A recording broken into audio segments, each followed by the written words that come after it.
जनवा कहा लंबड़दार? देखा जय राम लंबड़दार। मैंने पहले कहा था ना हाँ। कि भूपेंद्र की शान भूपेंद्र की जान से कहीं ज्यादा कीमती है। यही का तो हम ही जानत रहीन।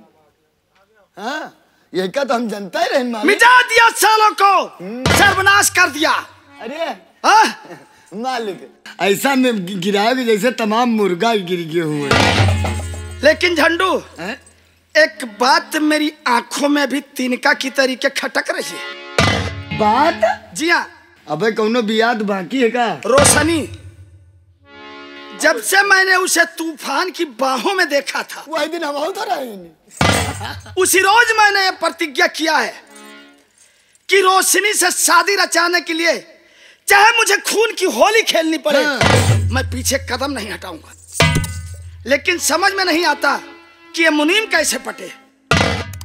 अब लियो, अतने दिन से मुनीम तुम्हारे यहाँ नौकरी करत हैं, इनके बारे में तुमका कुछ मालूम नहीं? पहले यूँ बता दियो हमसे। नहीं मालूम तो है?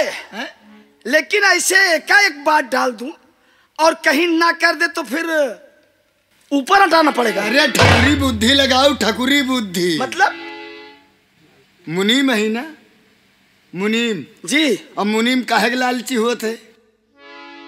पैसे की। पैसा पैसा फेंको तमाशा देखो। अरे वाह झंडुआ, तू तो काफी होशियार हो। जाओ मुनीम को लेकर आओ। भला लाई जाए। जी हाँ।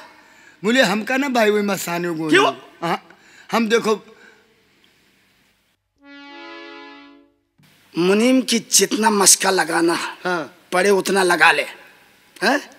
40 बीघा जमीन एक भट्ठा तुझे भी लिख दूंगा, ये मेरा वादा है।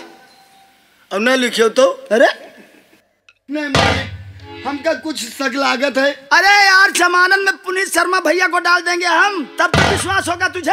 गंगा कैसे? हाँ गंगा कैसेट वाले हमारे दोस्त हैं। ऐरा गैरा समझता है हमें। हमारा वही। अबे भदवरिया ठाकुर हूँ। अरे मालिक, पुनीत भैया गंगा कैसेट वाले हमारा उनका बहुत दिन से चल रही है। हाँ तो जमानत में डाल दो। पूछो नहीं क्या चल रही है? क्या चल रही है? दांते काटी दुश्मनी। जा बुला के ला। हाँ जाई मुनीम को, उनके घर जा रहे हैं। जी हाँ। अब आ रहे हैं, तुम बैठो। दोस्ती इम्तिहान लेती है। ठाकुर साहब के चरणों में मुनीम का प्रणाम स्वीकार हो।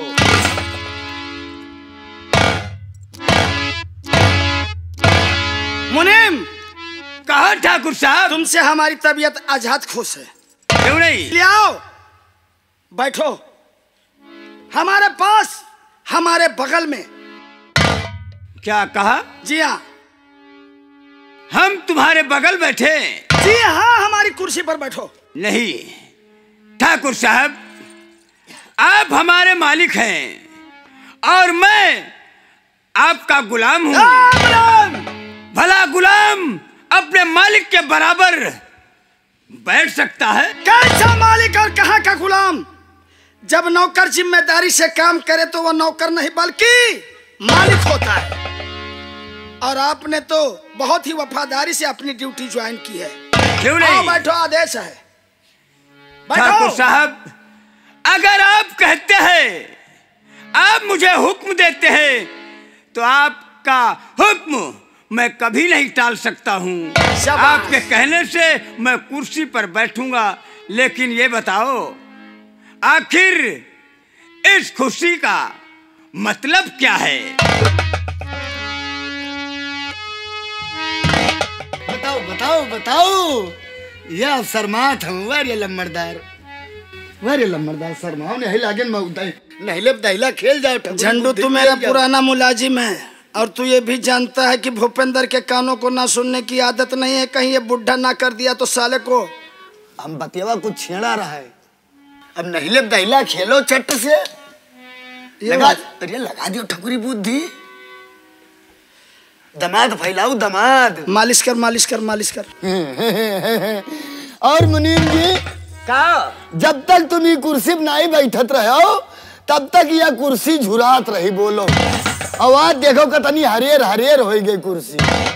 वाह वाह वाह वाह वाह वाह वाह। ठाकुर साहब, इस खुशी का कारण क्या है मैं जानना चाहता हूँ। मुनीम, वर्षों से लेकर आज तक तुम ये देखते चले आ रहे हो कि ठाकुर भूपेंद्र सिंह किसी तरफ देखता है तो उसमें भी एक राज होता है। जी हाँ। चलता है तो उसमें भी एक राज होता है। जी हाँ। हाथ उठाता है तो उसमें भी एक राज होता है, और तुझे कुर्सी पर बिठाया है तो इसमें भी एक राज है। ठाकुर साहब, आपका ये गुलाम इस राज को जानना चाहता है। आखिर क्या राज है इसमें? अब दोस्ती को निभाया बहुत आपने। क्यों नहीं ठाकुर साहब?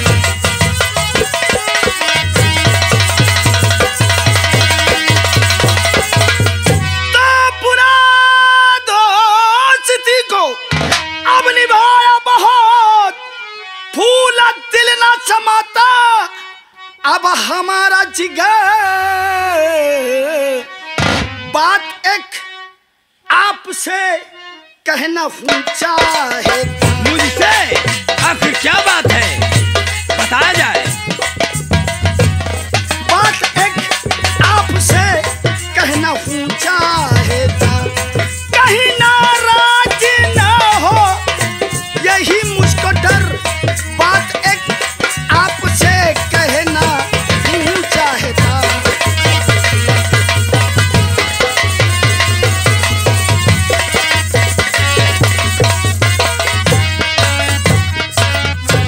ठाकुर साहब, मैं आपका गुलाम हूँ। भला मालिक की बात ये गुलाम टाल सकता है?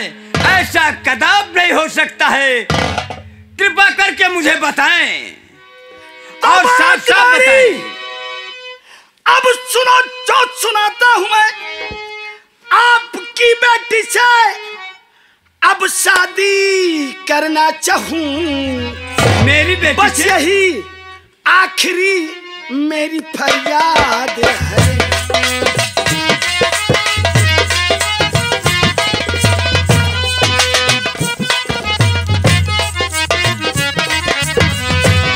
बस यही आखिरी मेरी फरियाद है। दोस्ती रिश्तेदारी में करना चाहूं, बस यही आखिरी मेरी फरियाद है।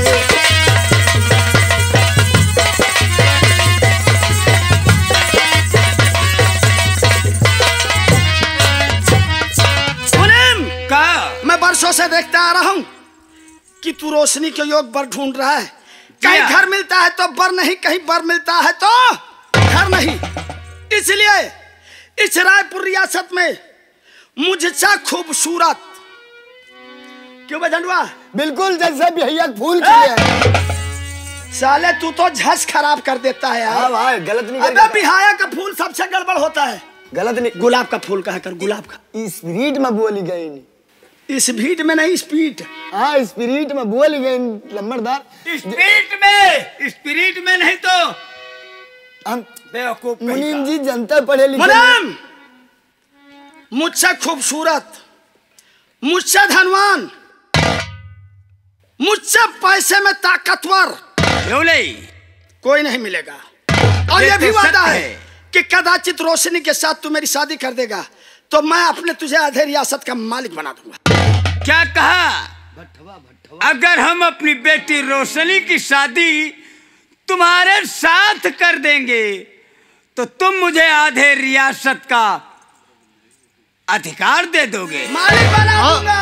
मालिक हम मालिक बना दोगे। बोल जा, बोल जा। मालिक गुस्सा हो तो ना बोल जा। लंबरदार, जो आधी रियासत इनका दे सकत हो तो हमरे कहे एक की चिल्ली भरे के काम कर दियो। मेरी भाषा मेरे समझ में नहीं एकदम की चिल्ली भरे का। कभी किचिल्ली कभी पिचिल्ली। एकदम की चिल्ली भरे का हमारा कहा कह दी। बस बोल बोल बोल बोल बोल बोल।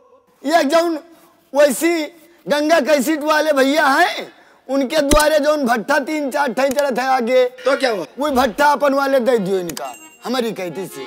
अगर ये अपनी लड़की की शादी मुझसे कर देंगे तो वो खुशी से इनको एक भट्टा दे देंगे। यार वो हमारा दोस्त है। 2 ठैया हमारी कहती दे दियो। चलेगा?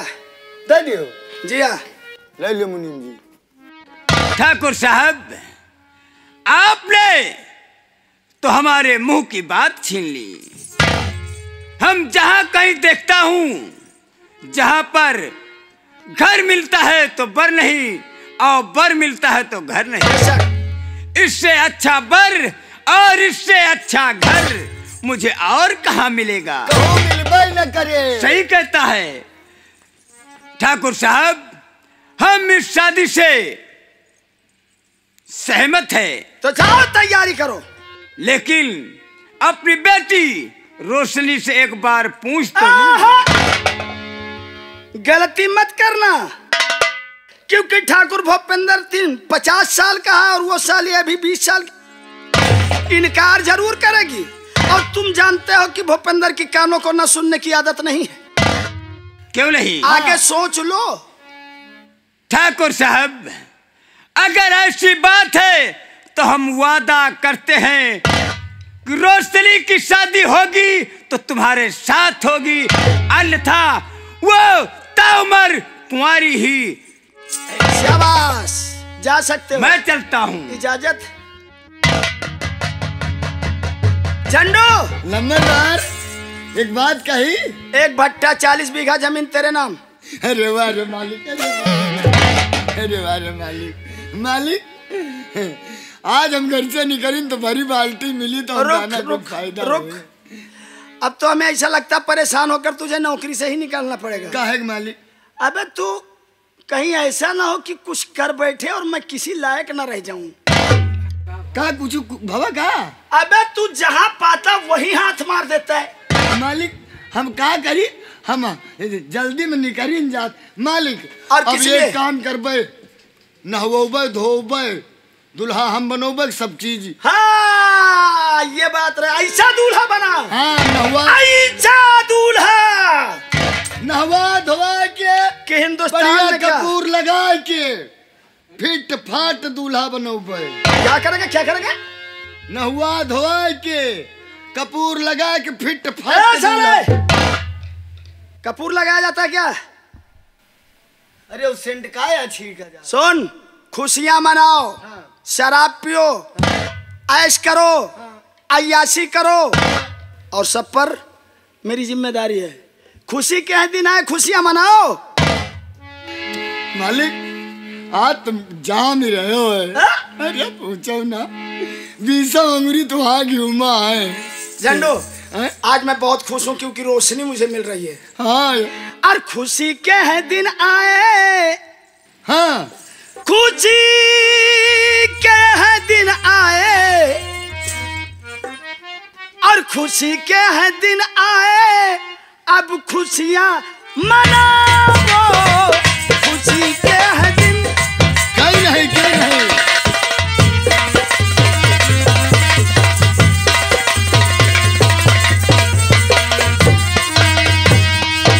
तो खुशी के हैं दिन आए, अब खुशियां मनाओ। सही है मालिक, सही है। खुशी के हैं दिन आए, अब खुशियां मनाओ। और मुझे आज ही, हाँ, मुझे आज ही चल के दूल्हा बनाओ। मुझे आज। चलिए चलिए चलिए।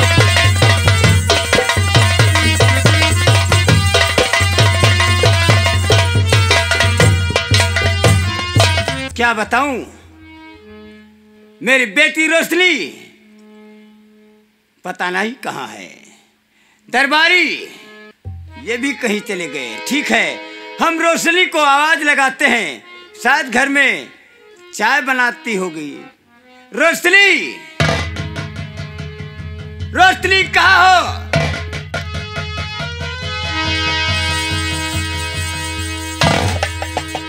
क्या है बाबुल, हमें क्यों बुला रहे हो? रोशनी, आज मैं बेहद खुश हूँ। बाबुल, जब मैं यहाँ आई तभी देखा कि आप बहुत खुश है। ऐसी खुशी आपके चेहरे पर कभी नहीं आई।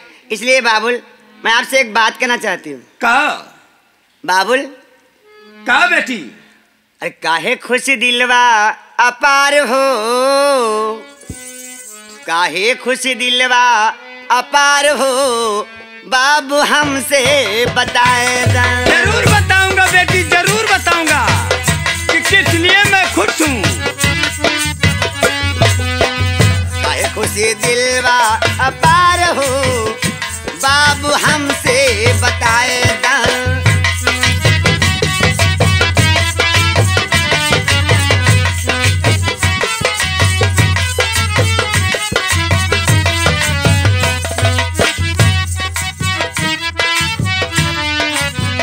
हमसे बतावा बाबू, कुछ न छिपावा। हमसे बतावा बाबू, कुछ न छिपावा। फूल से दियरा हमार हो, बाबू हमसे बताएगा। फूल से दियरा हमार हो, बाबू हमसे बताएगा।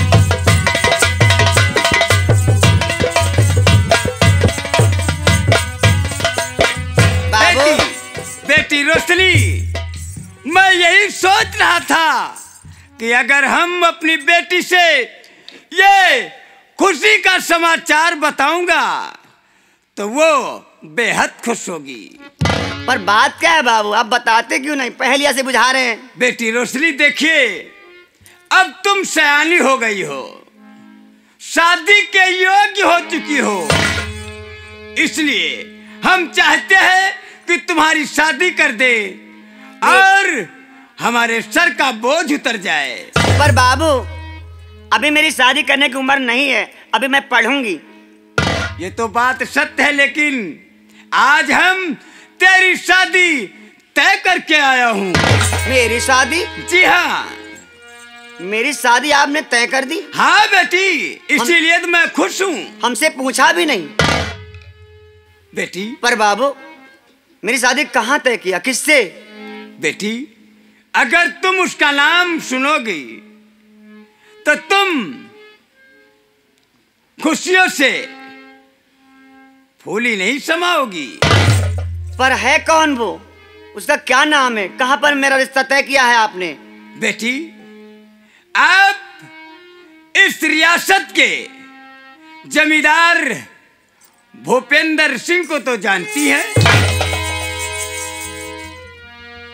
क्या कहा? हाँ, ठाकुर भूपेंद्र सिंह। हाँ, मैं उन्हीं के साथ तेरी शादी तय करके आया हूँ। ये बता, ये शादी तुझे मंजूर है या नहीं? हरगिज नहीं, मैं ये शादी नहीं कर सकती। बाबू, आप जानते नहीं, वो बहुत निर्दयी, कमीना, घटिया किस्म का इंसान है। उसके साथ मैं अपना जीवन व्यतीत नहीं कर सकती, इसलिए मैं अपनी शादी उसके साथ हरगिज नहीं करूंगी। बेटी रोशनी, ये क्या कह रही हो? इतने धनवान जमींदार के साथ में अगर तुम्हारी शादी हो जाएगी तो जमींदार साहब तुम्हें अपने हवेली की महारानी बनाकर रखेंगे। बाबू, शायद आप नहीं जानते, मुझे दौलत से प्यार नहीं है। मुझे वो इंसान चाहिए जो हमें प्यार करे, और वो ठाकुर भूपेंद्र सिंह एक निर्दयी इंसान है। वो प्यार क्या जाने, प्यार होता क्या है। इसलिए बाबू, अगर आप मेरी शादी करना ही चाहते हैं तो मैं जिससे प्यार करती हूँ उसके साथ मेरी शादी कर दीजिए। कौन है वो? कौन है वो जिससे तुम शादी करना चाहती हो? बाबू, मैं पहले भी बताने वाली थी पर कभी मौका ही नहीं मिला। बताओ। अब पूछते आप तो सुनिए। जिनसे मैं प्यार करती हूँ उनका नाम, आप मारेंगे तो नहीं हमें? बेटी, तुम्हारी खुशी हमारी खुशी। मैं भी तो जान लूं कि तुम किसके संग में शादी करना चाहती हो। तो सुनिए बाबू, कहो। कि तूफान से दिल मैं अपना लगाई। तूफान से हाँ बाबू। तुमने दिल लगा लिया है।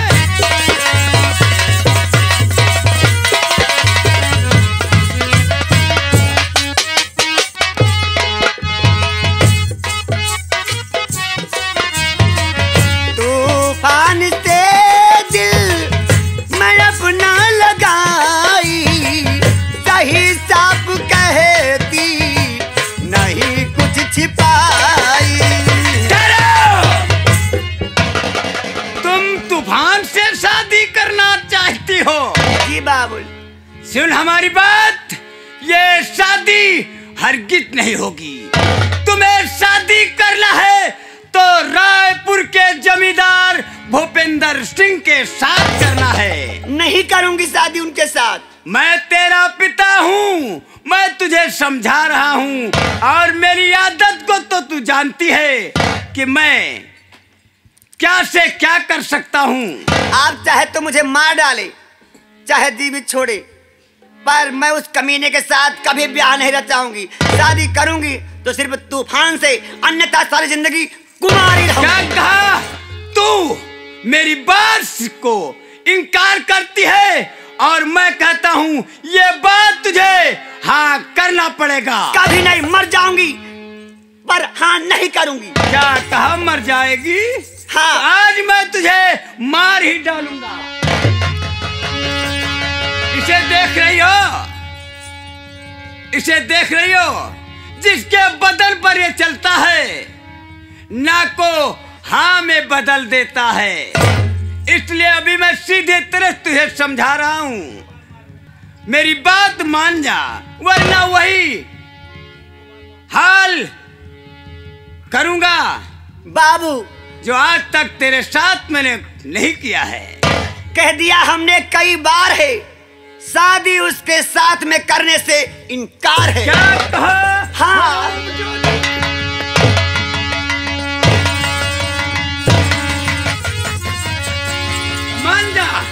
मान जा मेरी बात। मैं कहती हूँ आप मेरी बात मान लीजिए, मेरा ब्याह तूफान से करवा दीजिए, इसी में हमारी और आपकी भलाई है। फिर वही बात मान, कह दे कि मैं शादी जमींदार से करूंगा। आँख खोल कर देख ले ऐ मुनीम बदकार, डाकू सुंदर है खड़ा, मैं तूफान सिंह सरदार।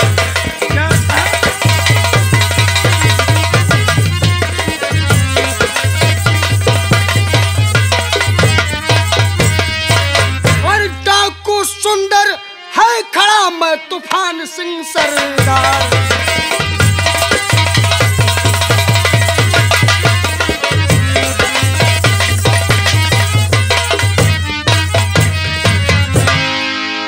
बताओ, सुंदर सिंह और तूफान सिंह, हाँ वही आने का मतलब मुझसे क्या लेने के लिए आए हो? मुनीम, तूने बहुत पाप किया। मैंने पाप तेरे किया? पाप का घड़ा भर चुका, आज तेरे पाप का घड़ा फूटेगा और तेरा अंत होगा। पहचान उसे, वो वही सुंदर है जिसके माँ बाप को तुम ठाकुर भूपेंद्र सिंह के साथ मिलकर खत्म किए। और हाँ मुनीम, तूने तो सुंदर के मरे पिता का अंगूठा लगवा कर सुंदर की सारी जमीन ठाकुर के नाम करवा दिया। और आज शादी की बात, किसकी शादी की बात कर रहा था? है? मैं अपनी बेटी रोशनी की शादी की बात कर रहा था। मैं चाहता हूँ अपनी बेटी रोशनी की शादी रायपुर के जमींदार भूपेंद्र सिंह के साथ कर दे, और ये हमारी बात मान ही नहीं रही है। हाँ, तो मुनीम जी अब अपनी बेटी को भी नहीं छोड़ा? क्या आज अपनी बेटी का भी सौदा कर लिया? क्या ये शादी रोशनी को मंजूर है? जी हाँ, मैं उसकी भलाई के लिए जो करता हूँ हमारी बेटी इकलौती है और हमारी बेटी के सिवा हमारे और कौन है। मैं चाहता हूँ उसकी शादी ठाकुर साहब के साथ हो जाएगी तो रानी बन करके वो राज करेगी। और आपको कितनी दौलत मिलेगी? क्या मैं पूछ सकता हूँ रोशनी से कि ये शादी उसकी मर्जी से हो रही है या जबरदस्ती की जा रही है? अगर तुम्हें विश्वास नहीं आता है तो रोशनी से पूछ लो कि ये शादी रोशनी की मर्जी से होती है या कि मेरी मर्जी से। पूछ लो रोशनी की मर्जी से। चले पीछे। रोशनी,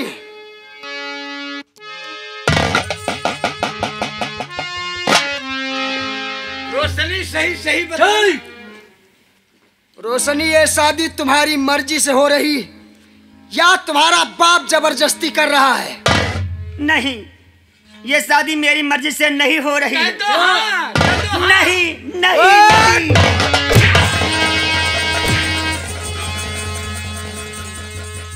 हरामजादा, आज अपनी बेटी का भी सौदा करने को तैयार हो गया। मुनीम, मेरे पास टाइम नहीं है। अरे जो अपनी औलाद को खुश नहीं कर सकता वो दूसरों को कैसे खुश देख सकता है?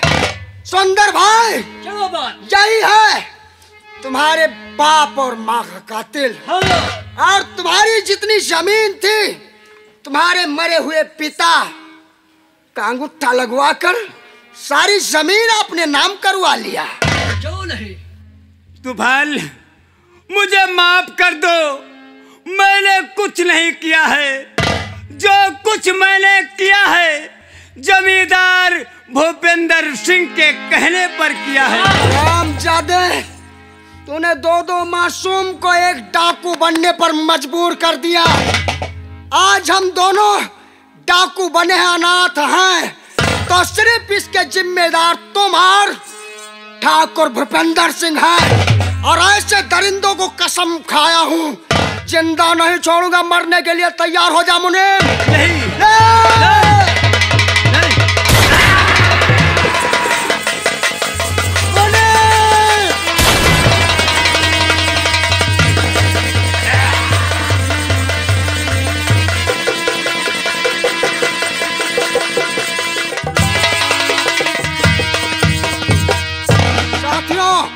इसकी लाश को गायब कर दो, ले जाओ इसे, फेंक दो किसी खंडहर में साले को।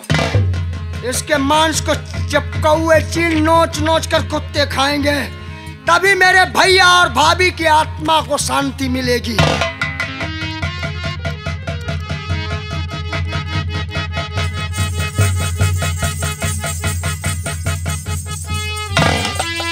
सुंदर भाई, हाँ भाई। पहला दुश्मन हमारा मिट गया। क्यों नहीं दोस्त? और बचा है वो दरिंदा ठाकुर भूपेंद्र सिंह। हम उसके पास एक खत लिखकर भेजते हैं।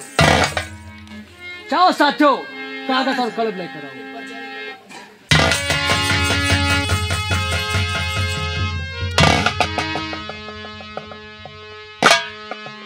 तूफान सिंह, ये लो खत। सिख कसर हरामजादे, ठाकुर को भेज दो जबकि उसे मालूम हो कि हमारे पास हमारे दुश्मन आ रहे हैं।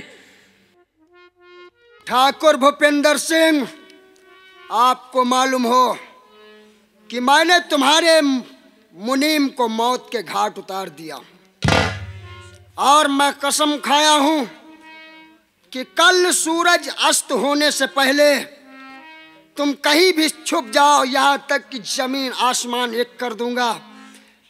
और कल सूरज अस्त होने से पहले तुम्हें मैं मौत के घाट उतार दूंगा।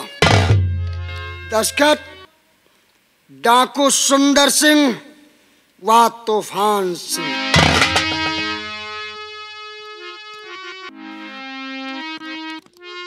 लो भैया, इसे संभालो और ये खत ठाकुर की हवेली पहुंचना चाहिए। क्यों नहीं? और इस वक्त हम लोग चल रहे हैं। चलो भैया। जय माँ भवानी। जय माँ भवानी।